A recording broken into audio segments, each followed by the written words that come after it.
तो આપણો પહેલો રીડ ટોટલ 10 યુનિટ છે આપણા એમાં પહેલા યુનિટનો રીડ 1 જેનું ટાઇટલ છે the journey of my life from earth to Everest. જર્નીનો મતલબ તો તમે જાણતા જ હશો આવ્યો, જર્ની એટલે પ્રવાસ, પણ અહીંયા કોઈ મુસાફરીની કે સામાન્ય પ્રવાસની વાત નથી, અહીંયા એના જીવનની મુસાફરીની વાત છે, મતલબ કે લાઈફમાં એ ક્યાંથી ક્યાં પહોંચે છે, કોના વિશે વાત છે। એકચ્યુઅલી આ એક છોકરીની વાત છે જેનું નામ છે અરુણિમા સિન્હા, અને એ કોઈ સાધારણ છોકરી, કોઈ ઓર્ડિનરી માણસ નથી, એક્સ્ટ્રા ઓર્ડિનરી છોકરી છે જેણે માનસિક રીતે બહુ જ પોતાની જાતને મજબૂત રાખીને બહુ ભયંકર કહી શકાય એવી પરિસ્થિતિમાંથી પોતાની જાતને બહાર કાઢે છે અને એક રેકોર્ડ, વર્લ્ડ રેકોર્ડ બનાવે છે। તો કઈ રીતે એણે આ કામ કર્યું એ આ પાઠમાં એણે લખ્યું છે। એમાં એ કહે છે the journey of my life from earth to Everest, કઈ રીતે એ પૃથ્વીથી એવરેસ્ટ, માઉન્ટ એવરેસ્ટની ટોચ ઉપર પહોંચે છે ત્યાં સુધીની સફર, મતલબ કે લાઈફમાં શું શું બન્યું એની સાથે। કદાચ જો અરુણિમા સિન્હા વિશે ક્યાંક વાંચ્યું હોય તમે અથવા સાંભળ્યું હોય તો તમને ખ્યાલ હશે, આપણે સાંભળવું જોઈએ કદાચ, કારણ કે આપણા દેશ માટે ગર્વની વાત છે, ગર્વ છે કે જેણે વર્લ્ડ રેકોર્ડ બનાવ્યો આપણા દેશના નામે। તો એ છોકરી એની લાઈફમાં કશું બને છે જે ના બનવું જોઈએ એવું દુઃખદ બને છે ને એ પરિસ્થિતિમાંથી પણ એ બહાર આવે છે। આપણે સામાન્ય બાબતોમાં, નાની નાની બાબતોમાં ક્યારેક ક્યારેક ફ્રસ્ટ્રેટ થઈ જતા હોઈએ છીએ કે મને આ પ્રોબ્લેમ છે, XYZ ઘણા પ્રોબ્લેમ્સ હોય આપણને નાના નાના, અને એને આપણે મોટા પ્રોબ્લેમ્સ માની લેતા હોઈએ છીએ। કદાચ આવા લોકો વિશે સાંભળ્યા પછી, જાણ્યા પછી આપણને ખબર પડે કે પ્રોબ્લેમ કોને કહેવાય, સ્ટ્રગલ કોને કહેવાય। આપણું સ્ટ્રગલ હોય ને, હું ના નથી કહેતો, બટ આપણને જેટલું મોટું લાગે એટલું મોટું નથી હોતું કદાચ, રાઈટ। તો ટેક્સ્ટમાં જોઈએ તો એ શું વાત કરે છે, તમે ચોપડી જોડે જ રાખીએ છે, અને હું જ્યારે ચોપડીમાં વાંચતો હોય ત્યારે મારી સાથે તમારું ધ્યાન ચોપડીમાં જાય એ ધ્યાન રાખજો, અને જ્યારે મારી નજર તમારી સામે આવે ત્યારે તમે એને સમજવાનો પ્રયત્ન કરજો કે હું શું ટ્રાન્સલેશન કરી રહ્યો છું। આપણે વર્ડ ટુ વર્ડ ટ્રાન્સલેટ કરીશું આને, પણ એ રીતે પણ નહીં કે બોરિંગ થઈ જાય આ પ્રોસેસ। તો ભાષાની જે સુંદરતા છે એ જળવાય એ રીતે આપણે આગળ વધીશું। તમે ટેક્સ્ટ બુક જોડે રાખજો, જે રીતે હું લાઈન ટુ લાઈન અહીંયા રીડિંગ કરતો હોય અને તમને સમજાવતો હોય તો તમારું ધ્યાન બંને બાજુ મારી સામે પણ અને ટેક્સ્ટ બુકમાં પડે એવો પ્રયત્ન કરજો, બરાબર છે। ચાલો હવે ટેક્સ્ટમાં જોઈએ શું છે। Arunima Sinha was a national level volleyball player. તો અરુણિમા સિન્હા જે છે એ કોણ હતી? તો નેશનલ લેવલ વોલીબોલ પ્લેયર હતી। એ હાલ નો ડાઉટ છે, જીવિત છે, but she is not a national level volleyball player or she is not a volleyball player right now. અત્યારે વોલીબોલ પ્લેયર નથી એટલે એણે વોઝનો ઉપયોગ કર્યો છે ને। Arunima Sinha was a national level volleyball player, A national level volleyball player હતી। National લેવલની વોલીબોલ પ્લેયર એટલે તમે સમજી શકો છો કે એ કેટલી સારી પ્લેયર હશે વોલીબોલની। when she was traveling on a train, some thugs tried to snatch her golden chain।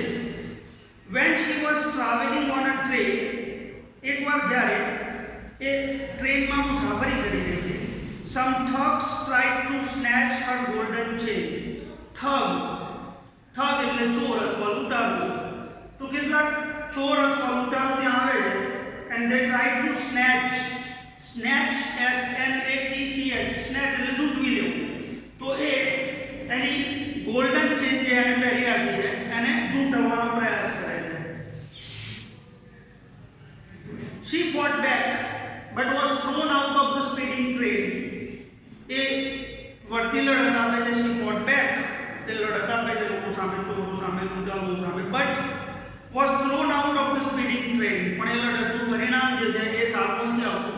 and she was thrown out of the train, અને ટ્રેનની બહાર ફેંકી દેવામાં આવે છે ચાલુ ટ્રેનમાંથી। and lost her left leg, અને આ અકસ્માતમાં એ એનો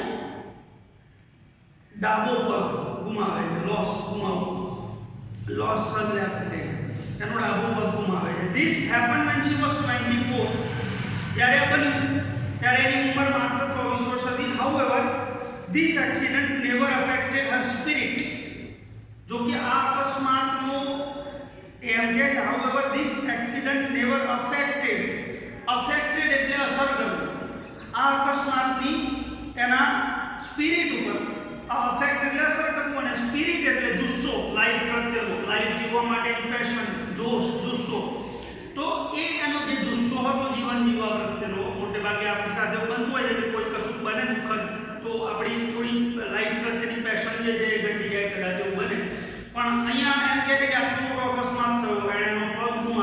છતાં આની અસર એના જીવન જીવવાની જે પેશન છે, જે જુસ્સો છે એના ઉપર કોઈ અસર થઈ નહીં. This accident never affected Har spirit.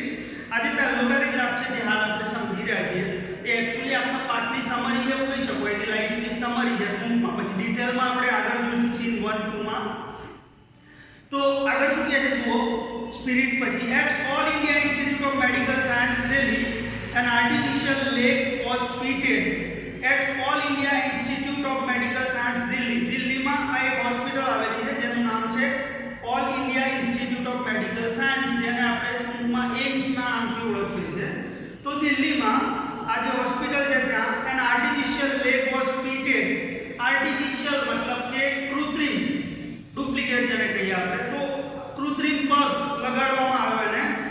was fitted, fit એટલે લગાડવું, તો એને એ પગ લગાડવામાં આવ્યો. A year later she was retrained as a mountaineer and became the first female with an artificial leg to scale Mount Everest. આ ઘટના બની એના માત્ર એક વર્ષ પછી. A year later she was retrained as a mountaineer. retrain, train શબ્દ આપણે જાણીએ, ટ્રેન એટલે તાલીમ લેવી. retrain ફરીથી તાલીમ લેવી. કેમ રીટ્રેન લખ્યું છે? કારણ કે she is already trained for volleyball. એ તમે જાણો છો નેશનલ લેવલની વોલીબોલ પ્લેયર હતી, પણ અકસ્માતના કારણે એણે આ રમત છોડવી પડી. તો માણસ ફ્રસ્ટ્રેટ થઈ જાય મોટે ભાગે, પણ એવું બન્યું નહીં. એણે હવે પોતાની જાતને રીટ્રેન કરી, ફરીથી ટ્રેન કરી. શાના માટે? માઉન્ટેનિયર તરીકે. માઉન્ટેનિયર એટલે પર્વતારોહક, જે લોકો ઊંચા પર્વતો પર ક્લાઇમ્બિંગ કરતા હોય, તમે જાણતા હશો. તો એના માટે એણે રીટ્રેન કરી and became the first female with an artificial leg to scale Mount Everest. અને એ પહેલી એવી સ્ત્રી બની દુનિયાની કે જેને આર્ટિફિશિયલ લેગ સાથે એટલે કે કૃત્રિમ પગ સાથે માઉન્ટ એવરેસ્ટ સર કર્યું હોય. સ્કેલ મતલબ અહીંયા ટુ સ્કેલ મતલબ સર કરવું, એને ત્યાં પહોંચવું, એની ટોચ ઉપર પહોંચવું. તો પહેલી સ્ત્રી બની કે જેણે કૃત્રિમ પગ સાથે માઉન્ટ એવરેસ્ટ સર કર્યું. This is her unforgettable story of hope, courage and inspiration. આ ક્યારે ના ભૂલી શકાય, અનફર્ગેટેબલ. ફર્ગેટ ભૂલી જવું, એના પરથી અનફર્ગેટેબલ, ના ભૂલી શકાય, ક્યારે ના ભૂલી શકાય એવી સ્ટોરી છે. તમે પણ નહીં ભૂલી શકો. જો નહીં સાંભળ્યું હોય તો પહેલી વાર સાંભળી રહ્યા સર આ વિશે, પણ જ્યારે પણ સાંભળ્યું હશે તમને હજુ યાદ હશે. તો આ એવી સ્ટોરી છે કે જે આપણને એક નવી હોપ આપે છે, એક નવી આશા, એક કરેજ આપે છે, હિંમત આપે છે લાઈફ જીવવા માટે, જીવન જીવવા માટે. એન્ડ ઇન્સ્પિરેશન, અને પ્રેરણા કે કામ કરવાની, કોઈ સ્વપ્ન જોવાની, એને પૂરું કરવાની, એના માટે મહેનત કરવાની. Right. Let's read out 4 scenes of her life. એના લાઈફના 4 સીન જોઈએ આપણે. Narrated in her own words. Narrated, narrate કરવું એટલે વર્ણન કરવું. તો કહે છે કે ચાલો આપણે એના શબ્દોમાં એને 4 સીનનું વર્ણન કર્યું છે એની લાઈફના. એ 4 સીન વિશે જોઈએ. આપણે પહેલો સીન શરૂ થાય છે.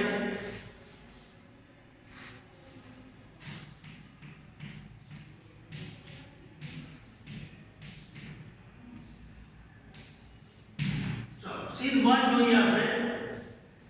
તો સીન 1 માં એની સાથે જે અકસ્માત થયો એની વાત કરી છે. એને કઈ રીતે અકસ્માત થયો, શું થયું જુઓ. I had started dozing. Dozing મતલબ કે ઊંઘ આવવાની શરૂઆત થઈ. આપણને જોક આવવા લાગે ને શરૂઆતમાં, ક્યાંક ટ્રાવેલિંગ કરતા હોઈએ, ઊંઘ આવવાની શરૂઆત થઈ હોય તો જોકા ખાઈએ આપણે બેઠા બેઠા. તો કહે છે કે I had started dozing. મને ઊંઘ આવવાની શરૂઆત થઈ હતી. My eyes were closed but my mind was awake. મારી આંખો બંધ હતી. My eyes were closed but my mind was awake. જાગૃત હોવું, awake. મારું દિમાગ જે છે એ જાગૃત હતું, કોન્શિયસ હતું, મતલબ કે સભાન હતું, જાગૃત હતું. તો આંખો બંધ હતી, દિમાગ કામ કરી હતું. દિમાગ મતલબ કે જાગૃત હતું, સૂઈ નહોતું. I remember someone saying that Bareilly would come after some time. I remember, મને યાદ છે કે someone saying that, કોઈ જેવું બોલી હતું આજુબાજુમાં એના ડબ્બામાં કે કમ્પાર્ટમેન્ટમાં, that Bareilly would come after some time, કે હવે થોડી વારમાં બરેલી સ્ટેશન આવશે, એવું કોઈ બોલી હતું. બરેલી નામનું સ્ટેશન આવશે. I was in deep thought when I felt a hand tugging at my gold chain. I was in deep thought. તો કહે છે કે હું ઊંડા વિચારોમાં હતી. જ્યારે મને એવો અહેસાસ થયો કે કોઈ હાથ મારી ગોલ્ડ ચેનને ખેંચી દીધું છે, ટગિંગ એટલે ખેંચવું અહીંયા, તો કોઈ હાથ જે છે એ મારી ગોલ્ડન ચેનને ખેંચી દીધું એવો મને અહેસાસ થયો અંદર. A girl's sixth sense is always her best companion. Sixth sense જે શબ્દ છે અહીંયા એનો મતલબ ઇંગ્લિશમાં કહો તો ઇન્ટ્યુશન એવું થાય છે. ઇન્ટ્યુશન મતલબ કે તમને અંતસ્ફૂર્ણા થાય એક પ્રકારની અંદરથી કે આવું બની રહ્યું છે તો આવું બનશે, બરાબર છે. અને આ એમ કહે છે કે છોકરીઓની જે સિક્સ સેન્સ હોય છે, girls six sense is always Har best companion. કોઈ પણ છોકરી માટે એની સિક્સ સેન્સ જે છે એ એનો બેસ્ટ સાથીદાર હોય છે. કમ્પેનિયન એટલે સાથીદાર. છોકરીઓની સિક્સ સેન્સ એ એની બેસ્ટ સાથીદાર હોય છે, કારણ કે છોકરીઓ છોકરાઓની સાપેક્ષમાં વધારે સભાન રહેતી હોય છે. એ સિક્યોરિટી રીઝન્સ તમે જાણતા હશો, એની ડિટેલમાં આપણે જવું નથી, પણ સ્વાભાવિક રીતે જ્યારે આપણે કે કોઈ છોકરો હોય અને મુસાફરી કરતો હોય તો આપણે બહુ કોન્શિયસ નથી હોતા કે આજુબાજુમાં કોણ છે કે શું થઈ રહ્યું છે, રાઈટ. વી ડોન્ટ કેર, આપણને બહુ ફરક નથી પડતો, કારણ કે આપણને ડર પણ ઓછું છે થોડું કે કશું અઘટિત બનશે કે આપણે કોઈ સાહસ પણ જલ્દી ના કરે.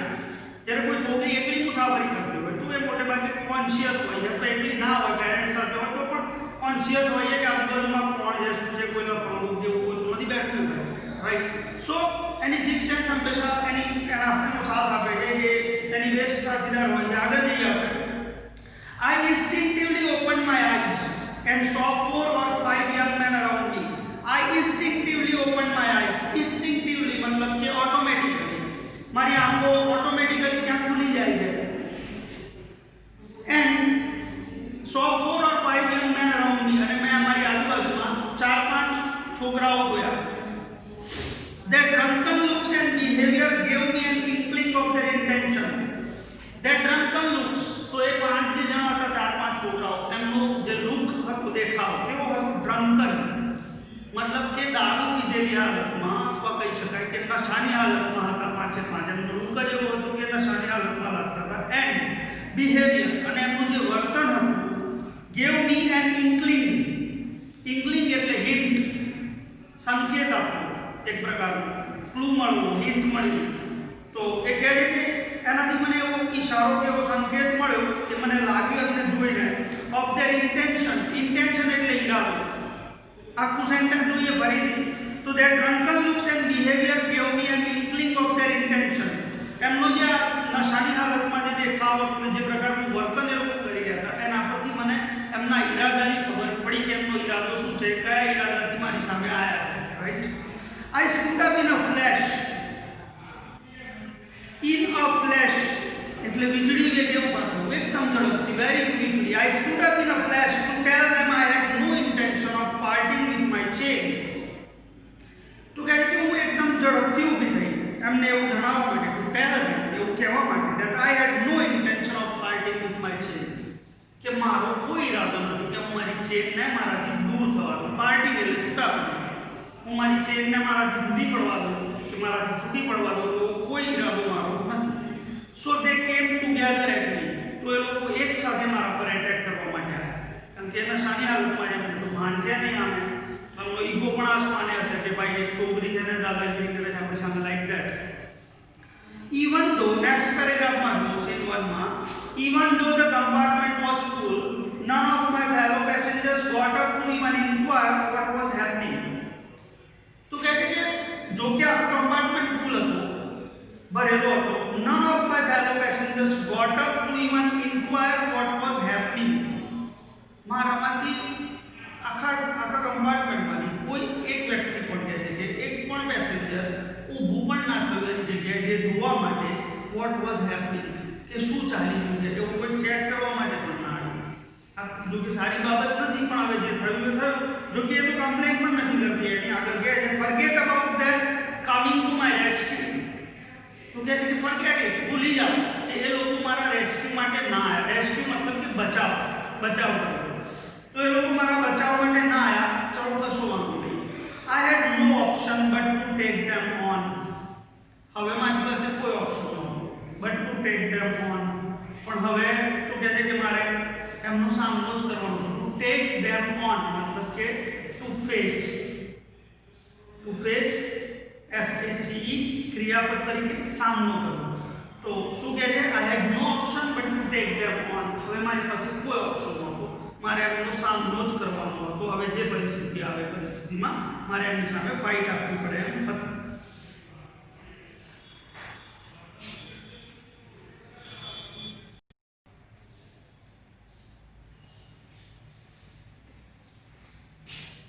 Okay, so again I had no option but to take them on, right? So I got a youth who was trying to size me up. तो क्या है कि I got a youth, मैं एक छोकरा ने पकड़ो, who was trying to size me up. Size up એટલે ચેક કરવું, જોઈ રહ્યો અહીંયા. તો એક છોકરો જે મને ઘૂરી રહ્યો હતો, કહે છે કે મારી સામે સતત જોઈ રહ્યો હતો. મેં પહેલો એને પકડ્યો by his collar and pushed him back. मैं એને કોલર થી પકડ્યો અને પછી ધક્કો માર્યો જોર. I kicked a couple of others. मैं બીજા બેને I kicked, मैं લાત મારી. An exceptional battle had begun inside the train on the move. An exceptional એટલે અપવાદરૂપ, ભાગ્યે જ જોવા મળે તેવું. તો અપવાદરૂપ કહી શકાય તેવું અથવા એક્સેપ્શનલ જેને કહીએ ઇંગ્લિશમાં, ગુજરાતીમાં કહીએ તો ભાગ્યે જ જોવા મળે તેવું એક લડાઈ, એક બેટલ શરૂ થઈ.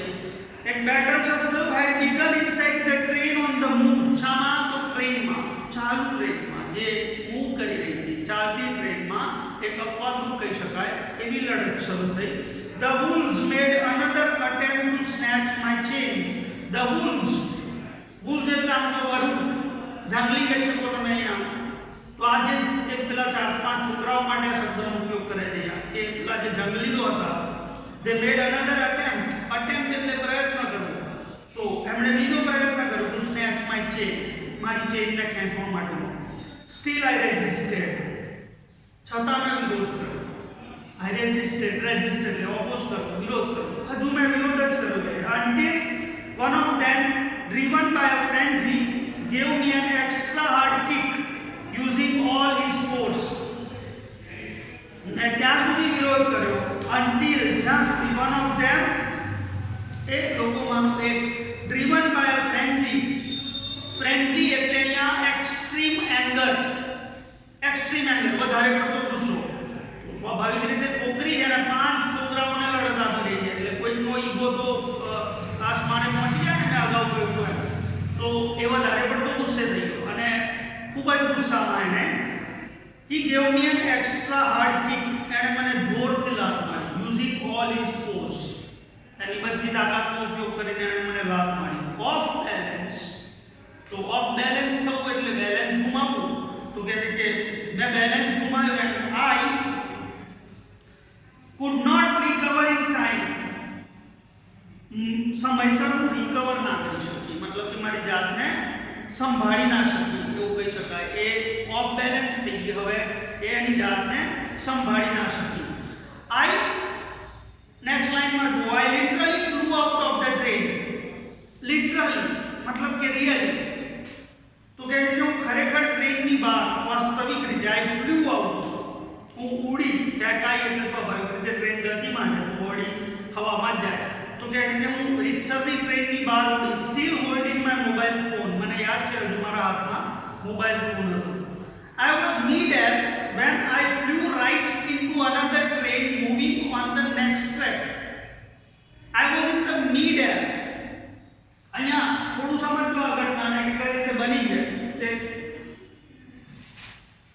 સપોઝ કે આ ટ્રેન એ છે જેમાં એક ટ્રાવેલિંગ કરી રહી છે, રાઈટ? આમાં આપણી મશીન ટ્રાવેલિંગ કરી રહી છે. અહીંયાથી અહીંયા અકસ્માત થયો, એને બહાર ફેંકી દેવામાં આવી, એનું બોડી અહીંયાથી બહાર ફેંકાયું. બાજુમાં બીજા ટ્રેક ઉપર બીજી એક ટ્રેન જાય છે, ટ્રેન બી. અહીંયાથી એનું બોડી બહાર ફેંકાઈ ગયું. શું કહે છે અંદર જુઓ. I was mid-air, હું હવામાં હતી. When I flew right into another train moving on the next track. જ્યારે હું બીજી ટ્રેન સાથે I flew right into another train, બીજી ટ્રેનમાં જઈને પડી અથવા અથડાઈ. Moving on the next track, જે બીજા ટ્રેક ઉપર બીજા પાટા ઉપર બાજુના જઈ રહી ત્યાં જઈને મારું બોડી અથડાયું. My body hit the moving steel. Moving steel એટલે ટ્રેનમાં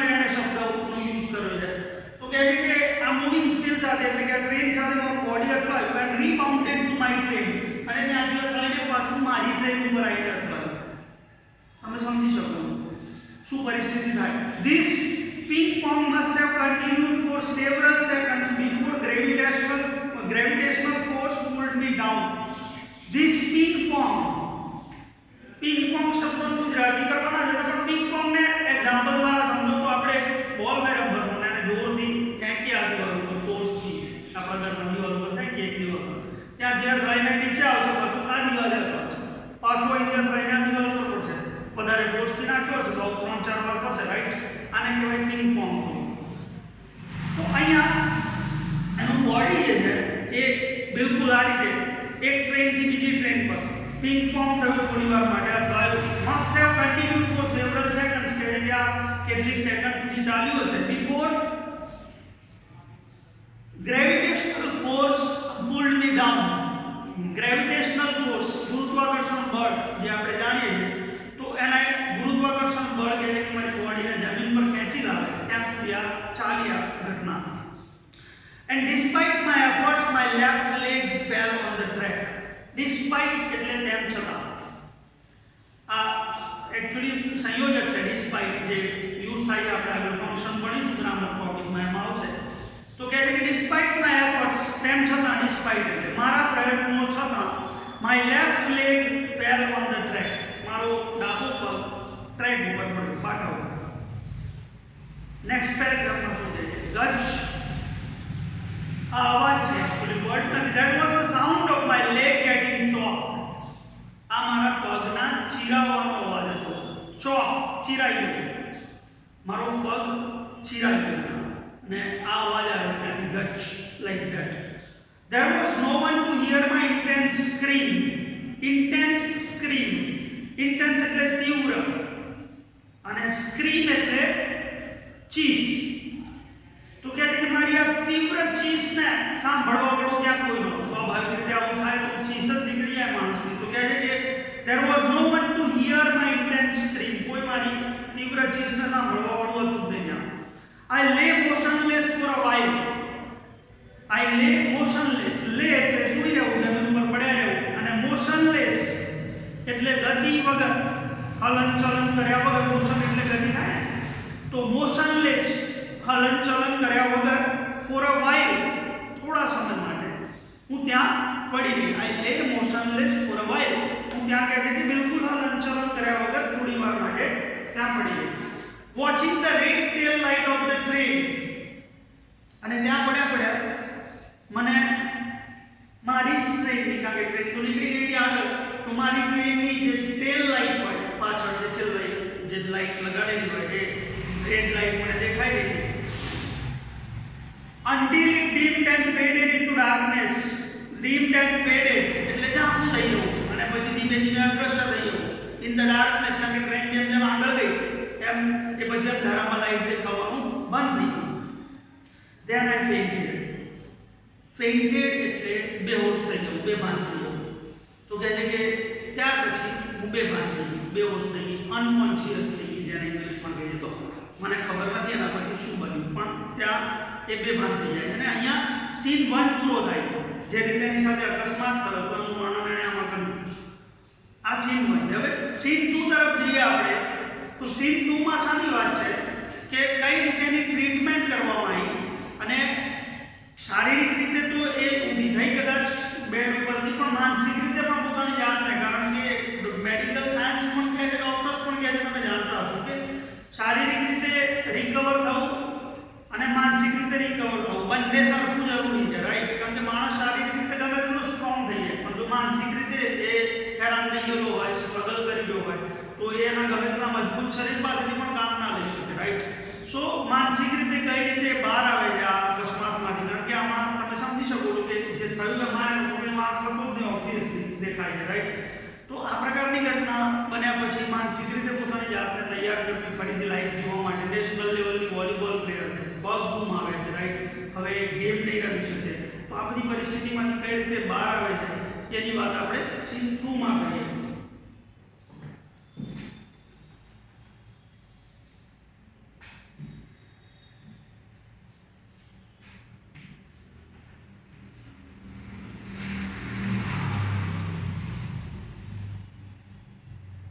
ચાલો હવે સીન 2 માં જોઈએ તો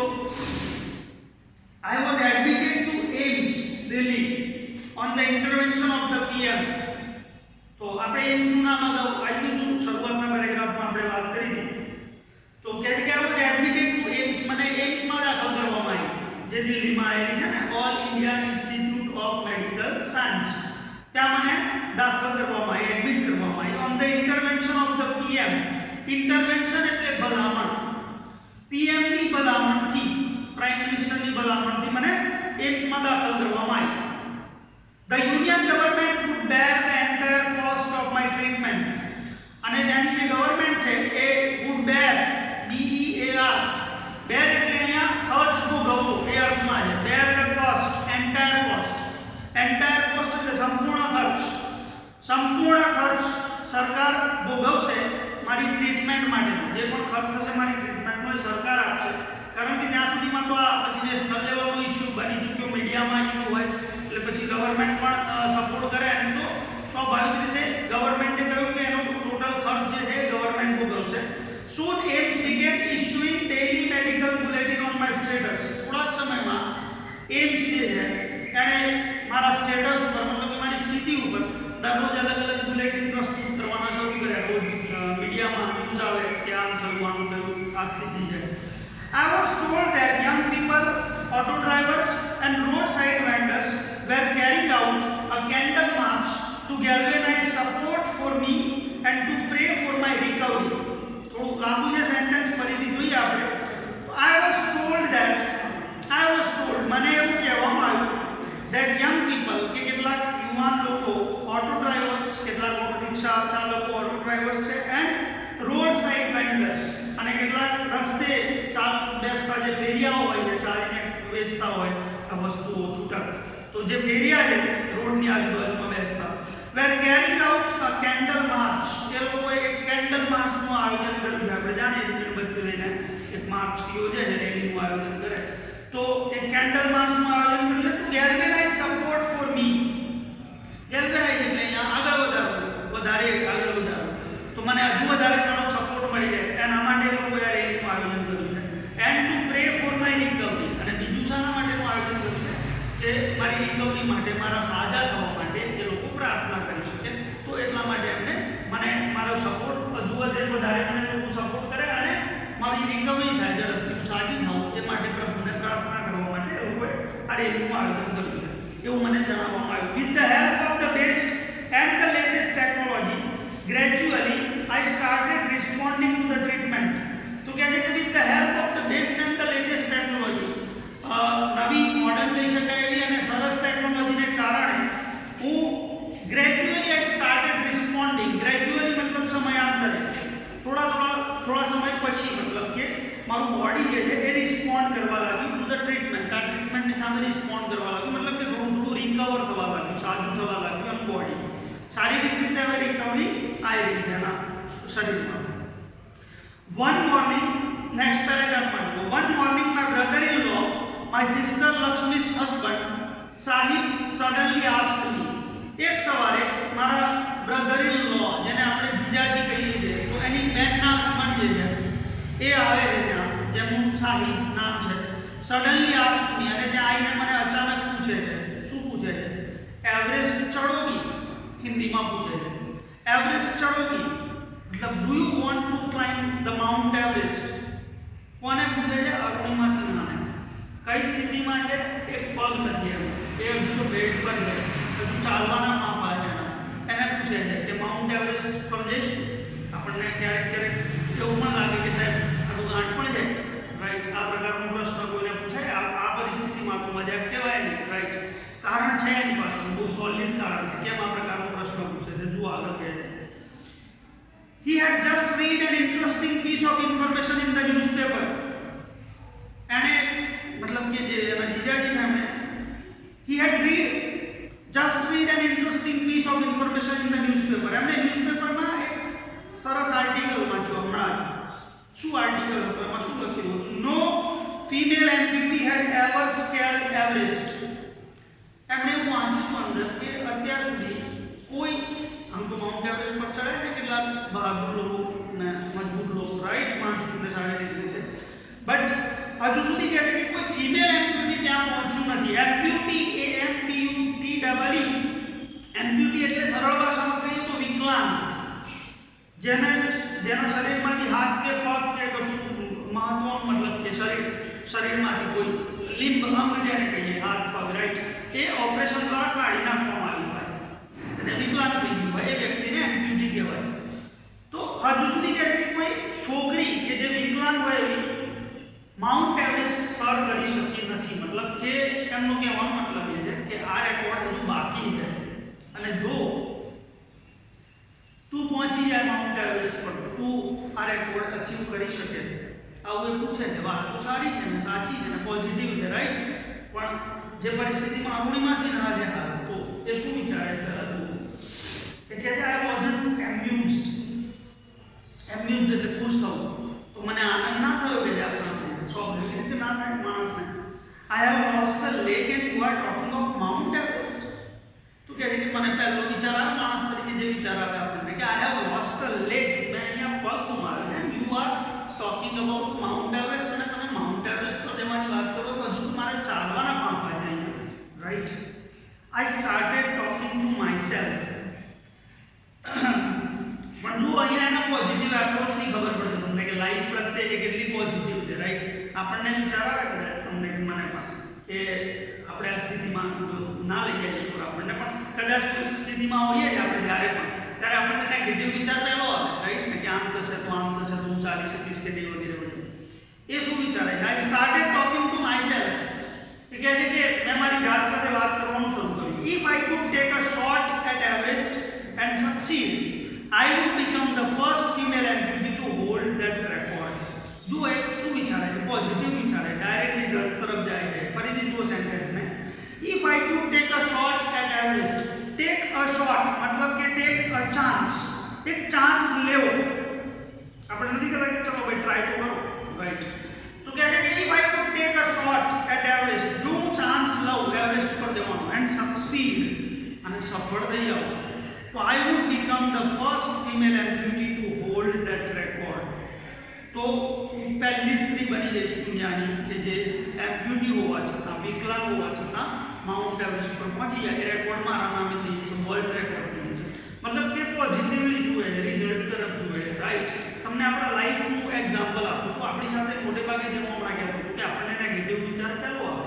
સપોઝ કે આપણે દરેકની ઈચ્છા હોય કે ક્લાસમાં કે હું ટોપર થઈ જાઉં, બરાબર, મારા વધારે સારા પર્સન્ટેજ આવે, પેરેન્ટ્સ ખુશ થઈ જાય, આવે. કોઈ પણ વ્યક્તિ લાવી શકે, એમાં કંઈ નવાઈની વાત નથી કે કોઈ ચોક્કસ માણસ જ લાવી શકે, બરાબર. But you have to work hard for that. તમારે મહેનત કરવી પડે, એના માટે વાંચવું પડે. કોઈ પણ વ્યક્તિ જે કોઈ 4 કલાક વાંચી લીધા એના એને હેલ્ધી કોમ્પિટિશનની વાત કરું હું અહીંયા કે આપણે એનાથી પણ આગળ જવું છે 5 કલાક રીડિંગ કરવું પડે, રાઈટ. તો આપણને પહેલો વિચાર આવવો જોઈએ કે સપોઝ કે હું ક્લાસમાં ટોપ થઈશ તો એ વખતે કેવો આનંદ આવશે, રાઈટ. એ વિચાર આવવો જોઈએ, એ પોઝિટિવિટી છે. પણ આપણને પહેલો વિચાર શું આવે કે 5 કલાકનું રીડિંગ, મારે 4 વાગે ઉઠવું પડશે સવારે, લાઈક ધેટ, હે ને. તો એ નેગેટિવ વિચારો છે. ડિપેન્ડ કરે છે કે તમે શું વિચારો છો. એટલે રિઝલ્ટ તરફ જુઓ છો પહેલાં કે તમે ડિફિકલ્ટી તરફ જુઓ છો કે યાર આટલી તકલીફ પડશે. તકલીફ તો પડે, કોઈ પણ તમારે એક્સ્ટ્રાઓર્ડિનરી વસ્તુ અચીવ કરવી છે, તમે યુપીએસસી ક્લિયર કરવા માંગતા હોય કે કલેક્ટર બનવું છે, તકલીફ તો પડે ને. કલેક્ટર બન્યા પછી વર્ડ પણ પડે, મજા પણ આવે, રાઈટ.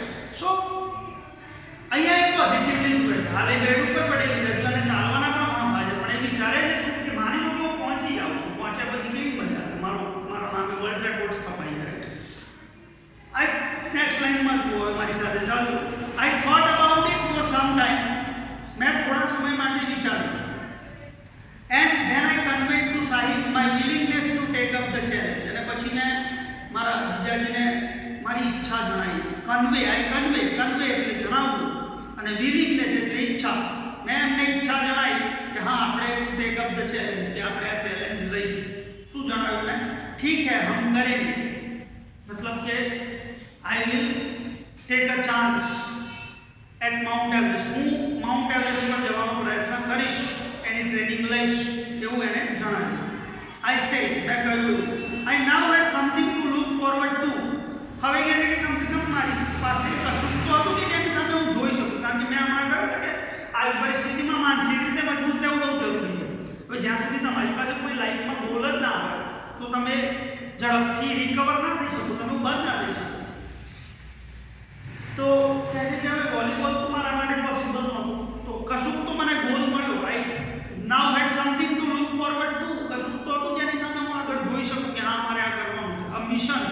કોઈ મિશન મળ્યું મને, અ ગોલ, એક ધ્યેય મળ્યો લાઈફમાં, અ રીઝન ટુ ડ્રીમ, સ્વપ્ન જોવા માટેનું કારણ મળ્યું કે હા આ હું કરીશ, આમ કરીશ.